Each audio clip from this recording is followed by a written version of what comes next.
Hi, I'm Steph Berganio, and I'm taking you behind the mic, behind the pen, and onto my reporter's journey. Welcome to my blog!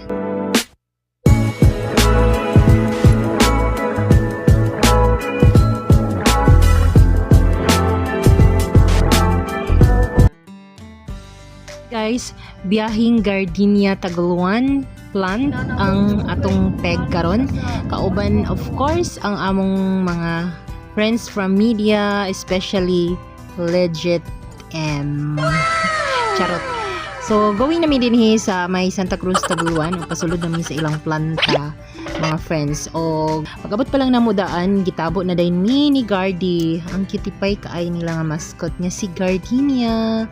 Happy kaayo ni and overwhelmed sa init kay nga pagdawat sa mga taga-Gardenia sa amo. So, welcome with me with tarpaulin pag na siya. So, we are so thankful. Thank you kaayo sa inyo og syempre sa pag-invite. And si Gardy nagpa-picture dayon. And then on the way dami sa second floor kay naa didto na himutang ang ilang mga receiving areas.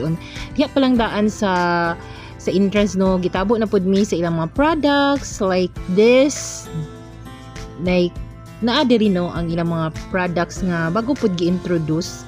Example of that is coffee, kanang coffee smile. Coffee smile nga product sa Gardenia o gitilawan na mo lami kay siya. And ang ilang mga produkto pod nga mga produkto pang breakfast gid siya, salted caramel. Yang ko. Ang lami ang delicious. Yang ko sa iyang pan. Kanang Pinoy kayo. Sa unang panahon mga friends, murag gamay pa ko gakakita na ako sa mga advertisement bang feeling na ako ang maka-afford sa ilang pan kay mga dato ra gyud. So nang gusto na ako nga i-try pod ninyo diri sa Gardenia kay libre naman ang mag field trip or mag bread factory plant tour sa ilaha. So try na ninyo guys kay nice jud diri.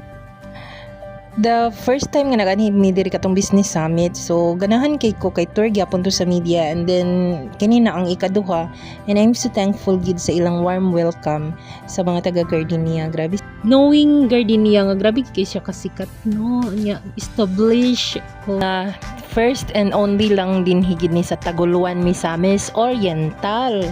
Sa receiving area din higid sa ilang area din himi na ay mga gamay no nga gipakita nila ang background and say giun sa pagkahimo sa Gardenia o for sa Mindanao isa lang gyud siya. So ilang gi-introduce with ang mga products. So daghan silang mga products.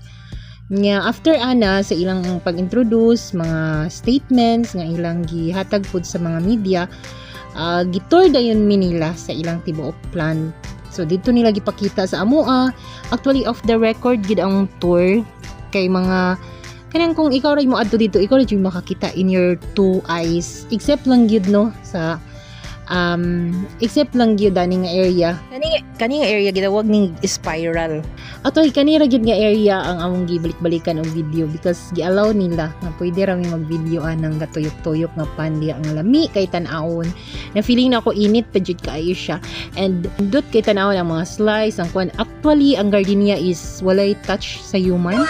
Dili na siya pareha sa uban bikiri nga gikaptan gi masa-masa.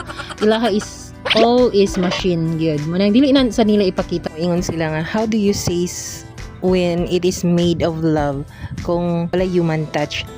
Pero kabalo kalami kay ang tubag sa mga taga Gardenia matud nila nga because we serve quality, we deliver quality. So mao na ang love para sa ilaha.